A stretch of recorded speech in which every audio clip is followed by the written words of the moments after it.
The bullies laughed as they leaned against their shiny trucks, mud splattering onto the edge of the old farmland. "Look at her, the fat farm girl trying to run a place that's falling apart," one of them shouted, loud enough for the whole group to snicker.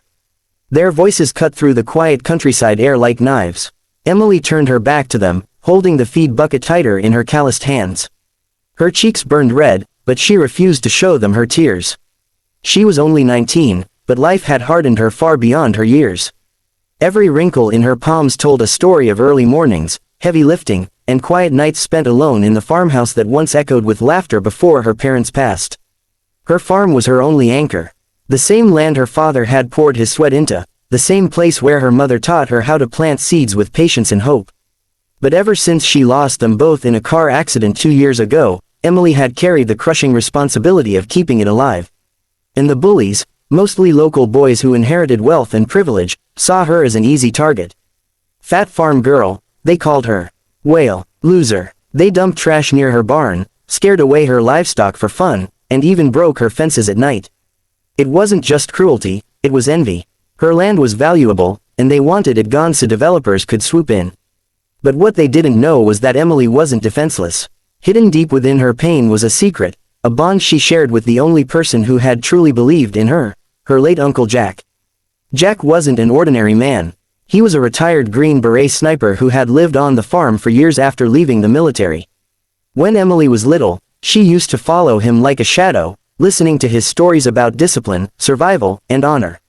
While most kids learn piano or painting, Emily learned how to crawl silently through tall grass, how to focus her breathing when fear wanted to take over, how to aim steady when the world around her shook. "Strength isn't about size, kiddo," Jack had told her once, when she broke down after being teased at school. "It's about resilience. It's about standing tall when everyone else wants you to fall." Those words had carved themselves into her bones. And now, years later, even with Jack gone, his lessons lived inside her. The bullying reached its breaking point one stormy night. Emily found her barn spray painted with cruel words, "Fat cow. Farm's dead." They had also slashed her tractor tires and smashed her chicken coop, leaving feathers scattered like snow across the wet ground. She sank to her knees in the mud, clutching her chest as a wave of despair nearly drowned her. She wanted to give up, to sell the land, to run away where no one knew her name. But then, in the darkness of that broken night, Jack's voice echoed in her memory, "You are stronger than they will ever know." Emily rose, fists clenched, tears mixing with rain. For the first time, she didn't feel like the fat farm girl. She felt like a soldier's student, a warrior in her own right.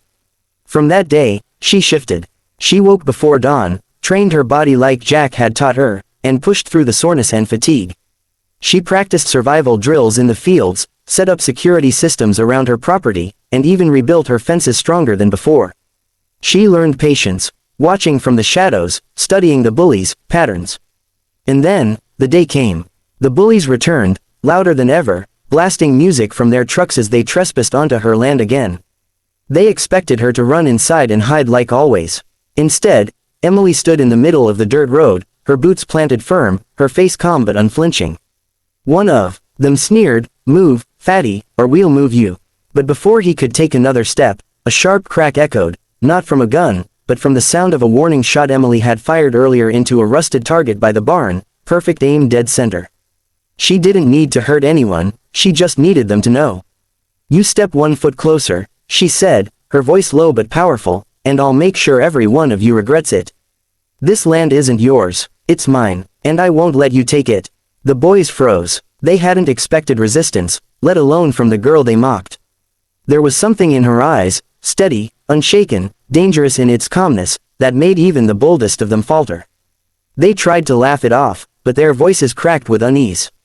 One by one, they backed into their trucks, muttering insults they no longer believed themselves. That night, Emily sat on her porch, watching the sunset cast gold over the fields. For the first time, the farm didn't feel like a burden, it felt like victory, like proof that she was more than their cruelty, more than her body, more than their words. She was resilient, she was unbreakable. Months later, the same bullies drove past in silence, too ashamed to meet her gaze. Word had spread, the fat farm girl they laughed at had more courage, skill, and strength than any of them could muster. And Emily, she kept working her land, planting hope into every row, living proof of Jack's words, that true strength comes not from size, but from the heart that refuses to surrender. So if you're watching this right now, remember Emily's story. Remember that people will try to break you with their words, their laughter, their cruelty, but they don't know what battles you've fought, or what strength you carry inside. Drop a comment below. Tell us, have you ever been underestimated the way Emily was? How did you rise above it? And don't forget to subscribe to Be Kind Always for more powerful and emotional stories that remind us all of the strength within. Because kindness and resilience, they always win in the end.